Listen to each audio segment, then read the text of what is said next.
Year, it honors law enforcement officers killed in the line of duty during the previous year in the state of Louisiana. And so it's unfortunate that we have to have a ceremony like this each year, but this was our 17th event, and a total of now 94 law enforcement officers have been killed in the line of duty since we started this program. The members who are seated at the head table, all the way to my left, representing the Louisiana Legislature, State Representative Tony Bacala, Gary Bennett, Fabian Blanche, Carl Dabadie, East Baton Rouge Parish Sheriff Sid Gautreaux, Caddo Parish Sheriff Steve Prater, and Lieutenant Colonel Charlie Dupuy of the Louisiana State Police. Chief Dabadie, opening remarks. Thank you, Chief. Good morning. Good morning. It is such a blessing and a profound honor to be here on behalf of the men and women of law enforcement in the state of Louisiana. We continue the sacred and honorable annual ritual of remembering the sacrifice and service of those who protected and served this community and paid the ultimate price for that service. I'd like to thank the Commission for having this ceremony here this morning, and I'd like to thank you for attendance.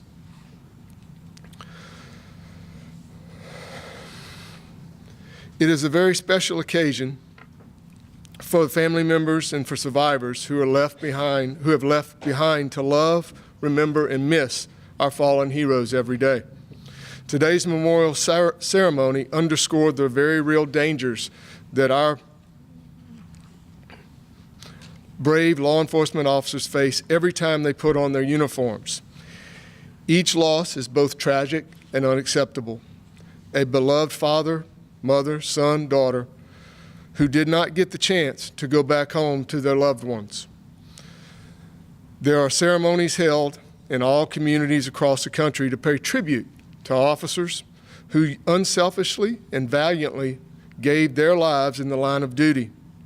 Colors are present, wreaths are laid, candles are lit, formal dress uniforms are worn, black bands appear across the badges, and a long bugle sounds out taps. There are moments locally and nationally that bear the monuments locally and nationally that bear the names of officers killed in the line of duty. The reason we celebrate with such pomp and circumstance is written on each monument and in our hearts. Lest we forget. So we gather today, and we shall gather forever, so that we never ever forget the precious lives lost and promises that were unfulfilled. We honor their memories by remembering why their names are written on the wall. We gather to remember the priceless sacrifices these officers and their families made for the safety and protection of others. As the son of a fallen officer and a second-generation law enforcement official, I have always been proud to wear the badge and to support these selfless public servants. We all owe our fallen heroes a tremendous debt of gratitude and for their patriotic service, unheralded sacrifice, and service beyond the call of duty. To the families they left behind who willingly sacrificed their husband, their wives, their sons, their daughters, their moms and dads, so that the rest of us could be safe. I thank you and say God bless you as their survivors and the ones who live with their loss intimately and profoundly. I assure you that we have not forgotten and we will never forget. We honor their heroism, salute their service, and are grateful for the good they did and the difference that they made. This day is about their lives and the lives that they lived, and not just about the way they died. The courage they showed during those last moments were a reflection of their undying love for you and sacred commitment to the oath of the blue that they took to protect and serve. The names on the memorial walls remind us once again of the brevity of life that we all face each time we put on the badge and report for duty. We leave our families and loved ones to work one more shift in an effort to do our part to make Louisiana a safer place. We cannot know for certain how long we have here. We cannot foresee the trials or misfortunes that will test us along the way. We cannot know God's plans for us, but of this I am certain.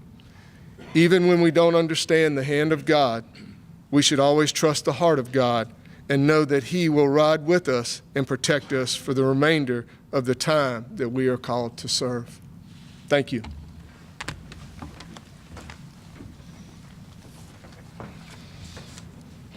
Thank you, Chief. At this time, I call for the eulogies for each of the honored officers. Chief Robert Anderson, Housing Authority of New Orleans Police Department, for Officer James A. Bennett, Jr.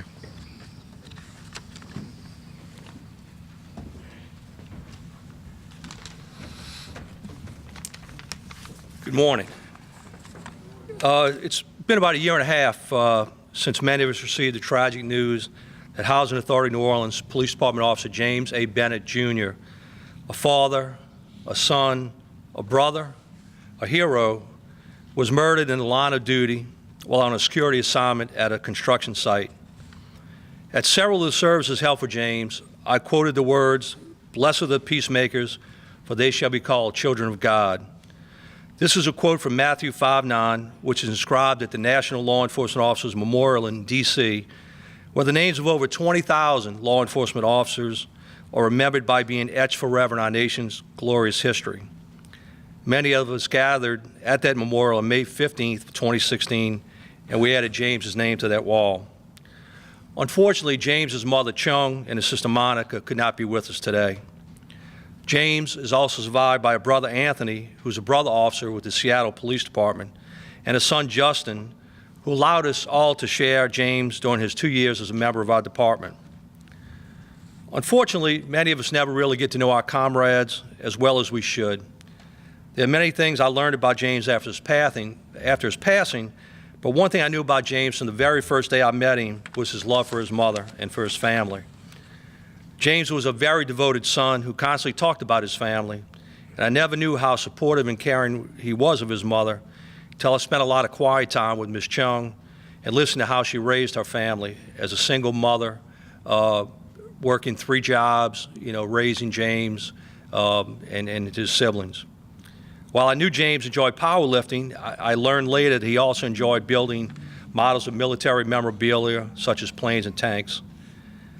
The pain that we still feel caused by this senseless, brutal act has not diminished, but I can assure you that our law enforcement community will not rest until the individual responsible for his death is brought to justice. We pray that a recent lead in the investigation will ultimately lead to an arrest and conviction.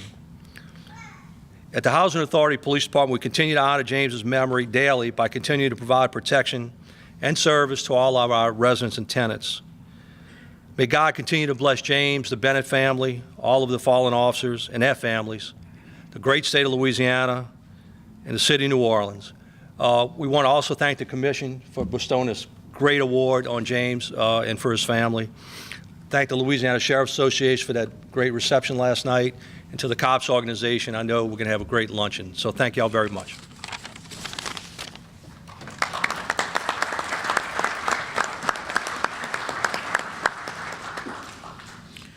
Lieutenant Billy Prince, Ball Police Department, for Assistant Chief Carl Bordelon.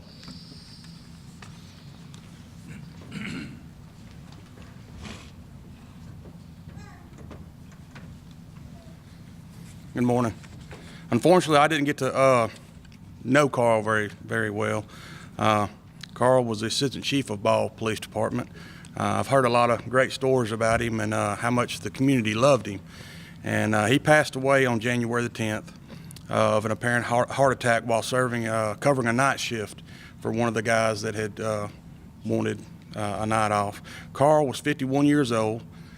He rose from patrolman to assistant chief during his 20 years with the department. Carl served under 4 mayors and 5 chiefs of police during his career. Carl was a figurehead in the town, and everybody loved him. Carl was scheduled to marry his longtime girlfriend, Alicia Leggett, on March the 28th. The other survivors include 2 sons, Christopher, and Jacob. Carl was a great man, and like I said, I didn't get to I know him as well as everybody else, but I heard nothing but great stories about him, and how much he loved the uniform and the badge, and he loved his community, and he loved the people in it. So I'd like to appreciate everybody for the award y'all gave to him, and thank you to his family also.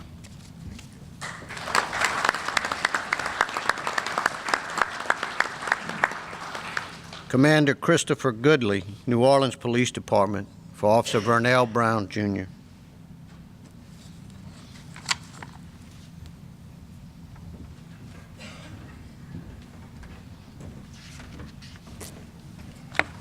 Good morning. My name is Chris Goodley. I'm the commander for the New Orleans Police Department.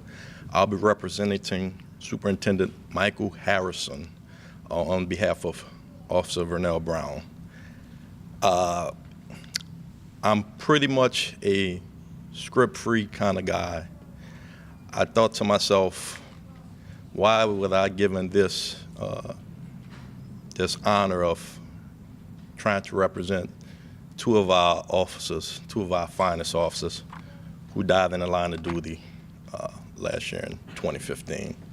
So you'll see me up here in a few moments, again, representing Officer Darrell Holloway. Officer Vernell Brown died July 17, 2015. He was actually handling a motor vehicle accident and also training two recruits at the same time. He was struck by a motor vehicle and died 5 days later. I had the honor to work alongside Vernell Brown as he was in the traffic division. And I say work alongside with because at the time I was a supervisor, and you have to have tough skin to work in certain units. And so we clowned a lot, and you get these nicknames, and Vernell gave me the nickname Obi-Wan Kenobi. And I couldn't fathom, why would he tell me my nickname was Obi-Wan Kenobi? And so he tells me, one day I asked him, he says, well, one day I asked you a question and you didn't know the answer. And I thought to myself, well, you're the supervisor, you should have known the answer. That's what he's telling me. And he said, but rather you came back, you researched it, you came back and found the answer. And I appreciate that because some supervisors throughout my career, I ask them something and it may not be the right answer, but they don't want to give the appearance that they don't know.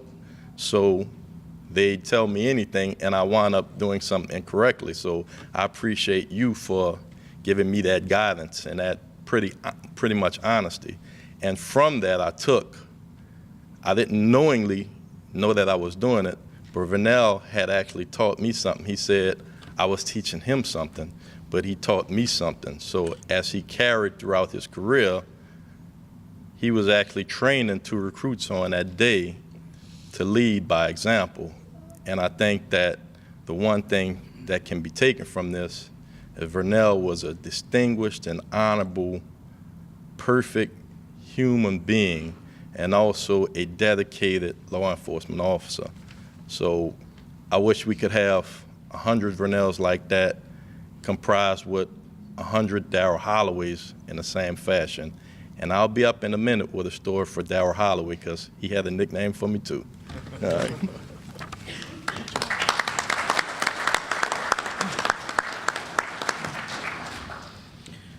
Major Kevin Winfield, Arlene Parish Sheriff's Office, for Deputy Rodney Kondo.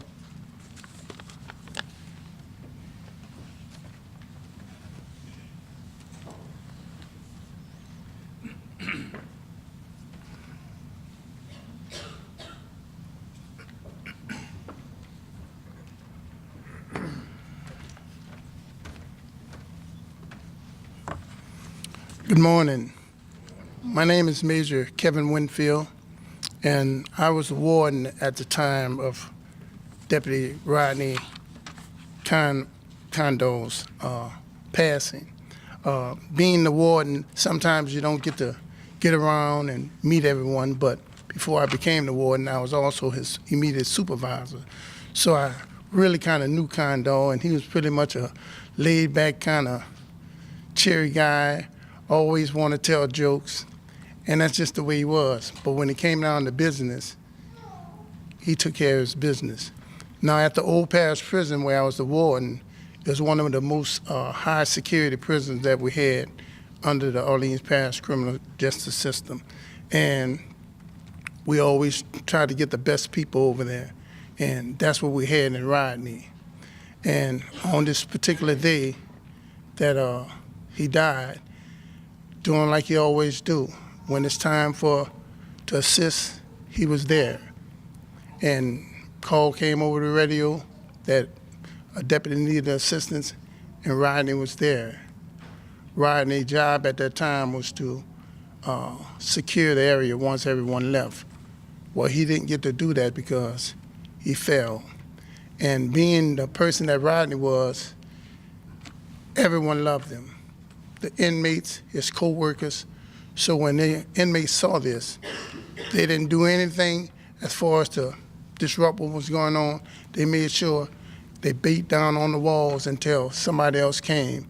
And when they came, they found Rodney and they worked on him until he passed. But he was a great guy. So family, be proud.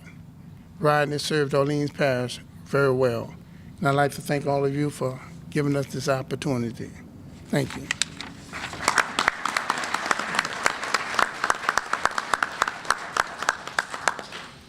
City Marshal Furnace Martin for Patrolman Wandre Gilliam Sr.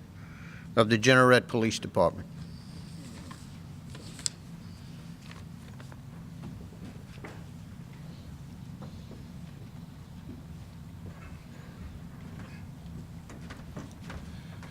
Good morning. Before I go any further, I would like to take this time to send the condolences to the Gilliam family on behalf of Chief Matthew, who was unable to attend due to an illness. And second, I would like to take the time to thank the commissioners for such an occasion. Wandre Gilliam, the husband of LaTanya Gilliam, a father to Wandre Gilliam Jr., Montasia, and Dontarius. Wandre was only 22 years of age. 2 months after graduating from the police academy, he lost his life while in pursuit of a vehicle. He's the son of Miss LaWanda Williams. And I thought about Wandre and thought about the ambition and the eagerness and how he had so much love for his city of Jeanerette because he was an all-star quarterback. But after serving his time in the military, he returned home to give back to his community. And like many, Wandre didn't get into the profession for the money because we know there is none. He got into the profession for the love of people. And then I began to think about what is it I could possibly say on Wandre's behalf. Wandre said, tell them the story you told me, Furnace. And I'm reminded of a story after looking at the scripture say, no greater love than for a man to lay down his life for his friend. My grandfather told me this story, and if you will, I'd like to share it with you. There was a Union war going on, and there was a man by the name of John. And all John had was a stick and the rock. You know, by the time, at that time, that the soldier would pass from city to city or town to town. And that particular day, John, he saw the Union passing near his area. John jumped in line, and if people asked him, say, John, where are you going? John said, I'm going to help this Union win this war. And while fighting this war, John was shot. His fellow soldiers ran to render aid to John. And they can see John was fading quickly, eyes rolling back in his head, bleeding profusely, breath getting shallow. And one of the soldiers asked John a question. He said, John, what is it you want us to tell your family? And I can hear Wandre taking the place of John. He said, tell them I died on the battlefield. Tell my friends I've died on the battlefield. Tell my fellow soldiers I've died on the battlefield. That's what Wandre did on that particular night. Then the question was asked to me, how would you describe Wandre Gilliam? I would simply describe him as a good soldier. You see, a good soldier knows how to wear his uniform. He makes sure his brass is clean and shining. What you're saying, I'm saying that he understood he had to put on the whole armor of God. A good soldier, he knows how to use his weapons. You see, he understood that God's word was sharper than a two-edged sword. A good soldier obeys orders. You see, he stays on the battlefield until he receives his orders to come on in. That's what Wandre Gilliam did. And I want to thank his wife for allowing us the ultimate sacrifice. And I want to say thank you, and may God bless all law enforcement across this nation. And God bless America.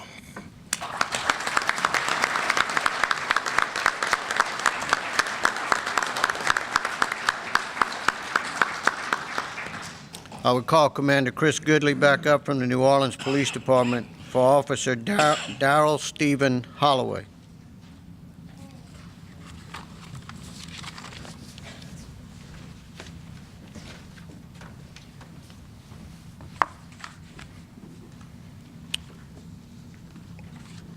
Officer Holloway died on June 20th, 2015, after transporting a prisoner, or attempting to transport a prisoner to jail, our central lockup at the time. He was actually shot in the line of duty, and the suspect subsequently escaped and was captured the very next morning. This incident is not about the suspect. This incident is a one-day incident that took the life of Darrell Holloway, but it did not take the spirit. It did not take his memory. He did not die in vain. I said earlier that I didn't know why I was selected, and last night as I thought about it, I knew both of these fine officers expressly because I had worked with them throughout my career. Vernell in traffic, and I was actually Darrell's commander at the time of his tragic incident. The story or the message behind all of this is, it is not how they died, it is how they lived their lives. Darrell, I knew Darrell my entire career.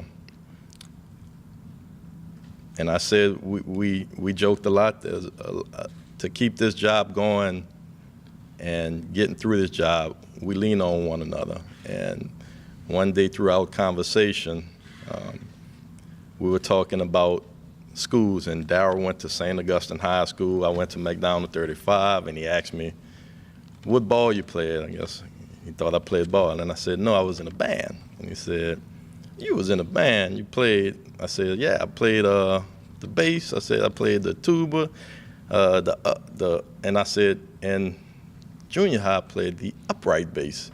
And he said, the upright bass, what you mean, the cello? And I said, no, there's a difference, the upright bass.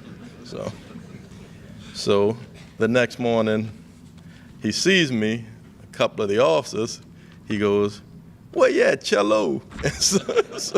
So I'm thinking he's saying like, hello, cello, and he said, I said, why you saying cello?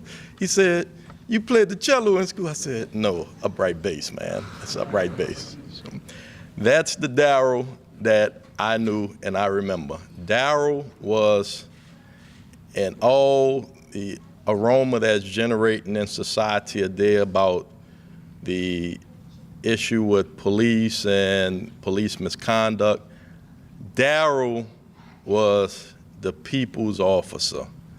Darrell had the support and the backing of the entire city of New Orleans, unlike I've never seen any officer, unlike I've never seen in any of my career. It came out when Darrell died, he did not die in vain.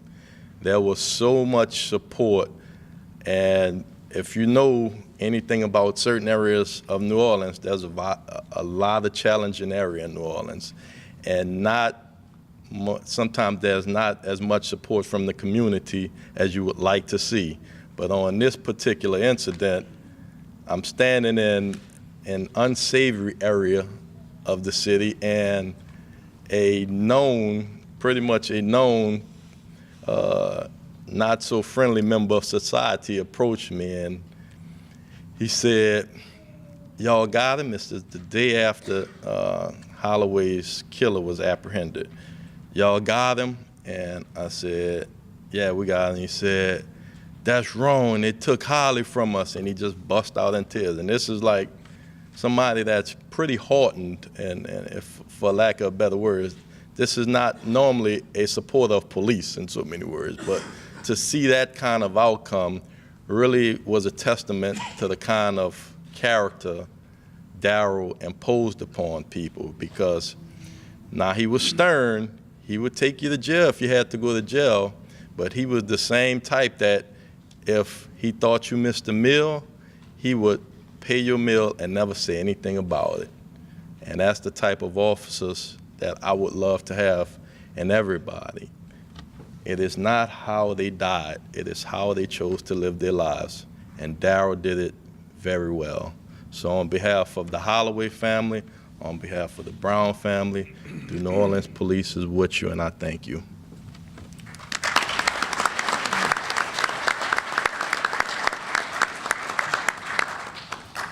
Assistant Chief Wayne Smith of the Shreveport Police Department for Officer Thomas J. LaValle.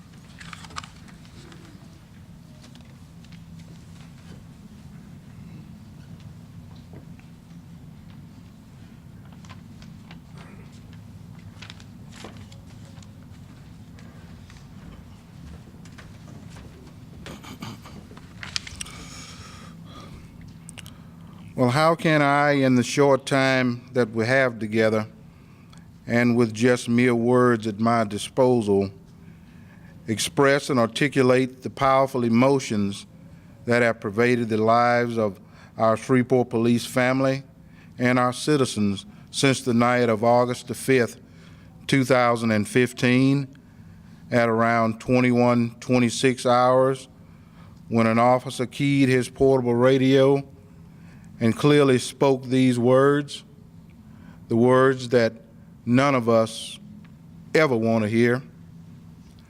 "Shots fired, officer down." How could any of us have known back on that normal summer night that a seemingly random, cowardly act of violence would leave us forever changed, stunned and mourning the loss of one of our own, Officer Thomas J. LaValle.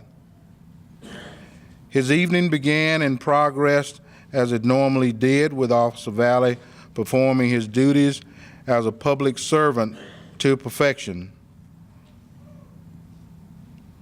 The assassin, Grover Cannon, fled the scene following the incident uninjured and remained at large, but was captured later and is now awaiting his trial.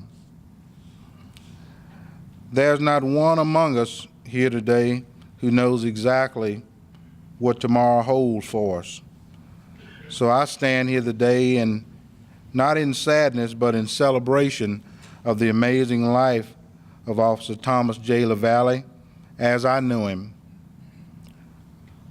For those of us who weren't fortunate enough to have known Thomas, I think I have an obligation, a duty, to tell you a little bit about a man who gave everything in service for his fellow man. Professionally, Thomas was a consummated law enforcement officer. He was always training, always preparing mentally and physically to do the job that he loved so well, and do the job he did so well. He was truly a policeman's policeman. I had the fortunate occasion to hire Thomas when he came on, to monitor him throughout his training in the police academy. He stood out in the academy and graduated in June of 2011 as an honor graduate and a distinguished pistol expert. Throughout his career, Thomas earned a reputation among his peers and supervisors of being a top-notch police officer. He had the respect of not only those who worked with him, but also of those who he swore to serve and protect. He aggressively and proactively patrolled his area to make our residents safe. He always had a smile on his face and was quick to laugh and made others do so easily. His charming personality was so magnetic, and his enthusiastic attitude was infectious. I believe we should all live a life that matters, and Thomas did just that. Through every act of integrity, compassion, courage, and sacrifice that he enriched, empowered, and encouraged others to emulate his examples will matter. There are things that happen in our lives we'll never understand, no matter how much we analyze, no matter how much we think and mull over it. They're just beyond our comprehension. I and the citizens of Shreveport have chosen to remember Officer Thomas J. LaValle forever. He will be remembered for his contributions to our community, for paying the ultimate sacrifice for our safety, for being a person of nobility, one of fine personal qualities that people admired, qualities such as courage, honor, integrity, and a commitment for caring for others. Thomas built his legacy with a dedication to public service. I'm so proud to have hired him and to have served with Thomas, and can say unequivocally that everyone who knew him is a better person for having them in his life. Thank you.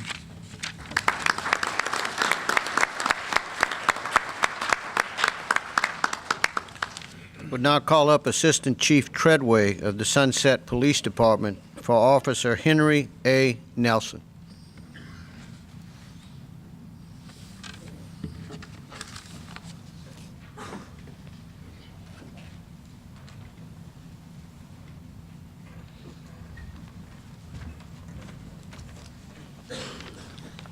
Good morning.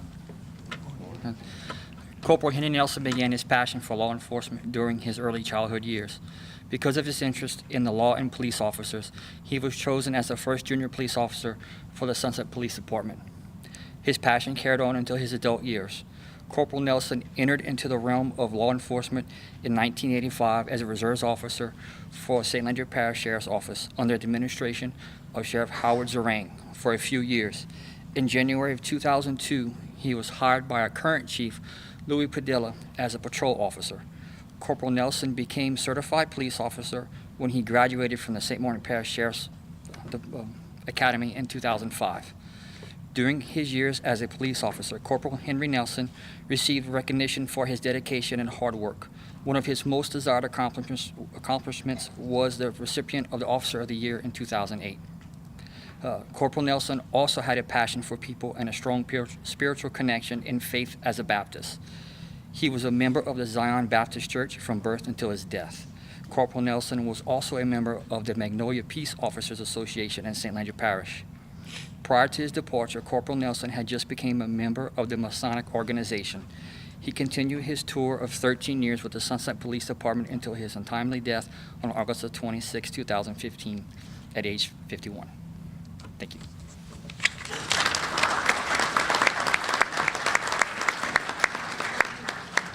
Would now ask Chief Keith Vincent of the Iowa Police Department and Master Trooper Terrell Vincent of the Louisiana State Police for Senior Trooper Stephen J. Vincent.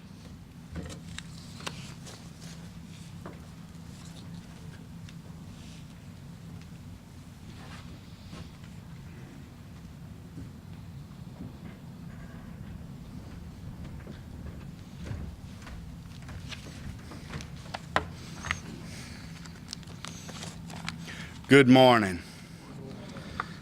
I would just like to talk about my little brother, Stephen James Vincent. He lived most of his life in Iowa, raised on Main Street. He went to J.I. Watson and graduated from Iowa High School. After graduating high school, he joined the Army.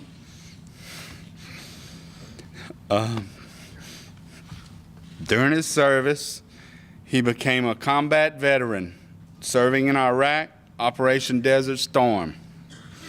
When he returned, he attended LSUE and McNeese State University.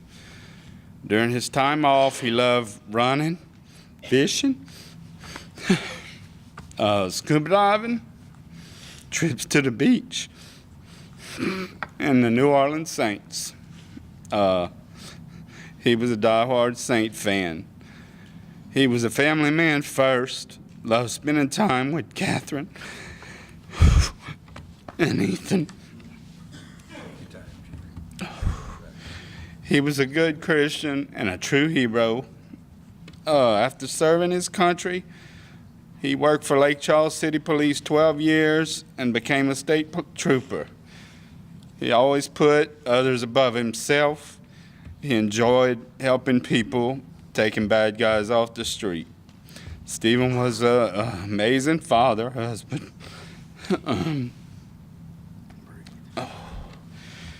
Right now, he's looking down on us, probably overwhelmed and thankful, and would be very humbled for this recognition.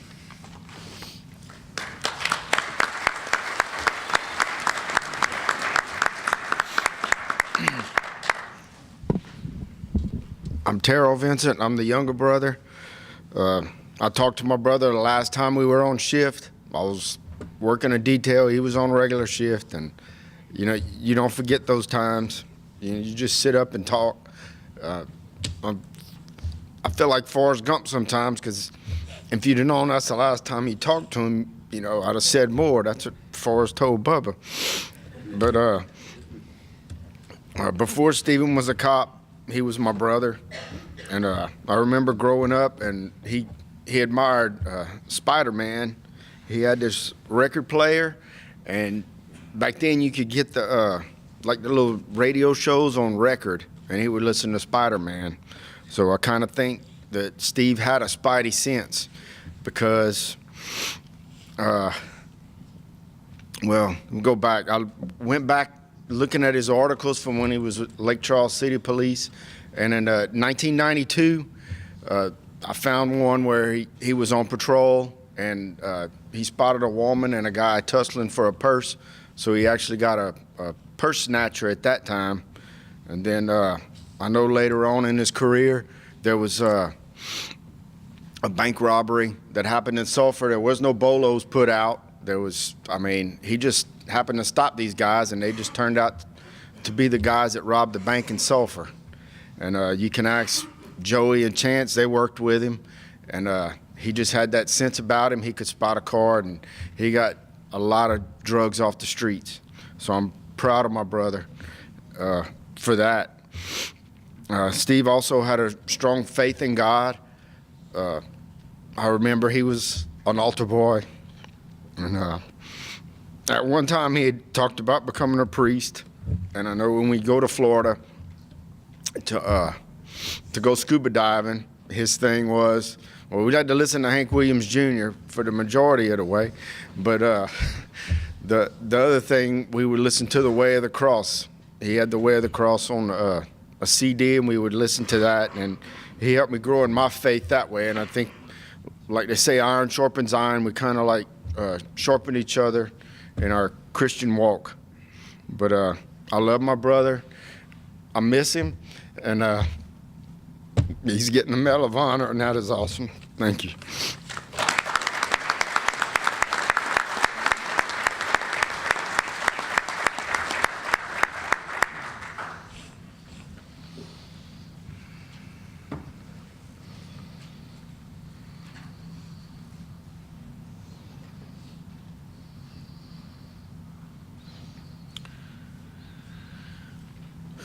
We will now have the presentation of the Medals of Honor, the commemorative plaques, and the state flag.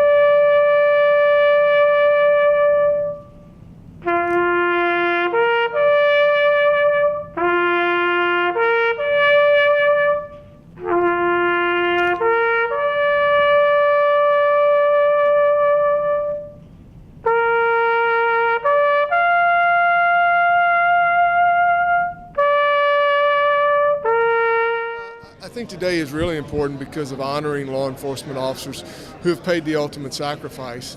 They put their lives on the line every day. They leave their families, they leave their children to come to work and protect our citizens of our communities.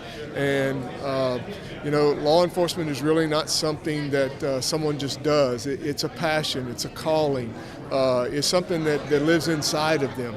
And for them to lay the ultimate sacrifice down for their community deserves to be honored.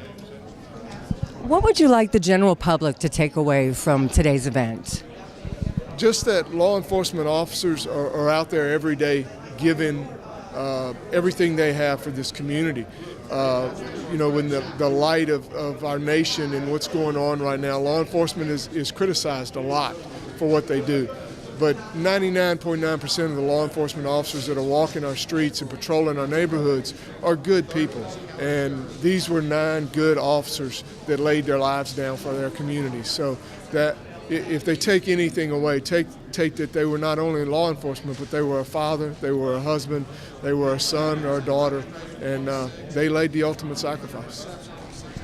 Is there any special message that you would like to convey to the families before you leave? Just that we're here for them, we support them, we are one big family of law enforcement, and we're here for them.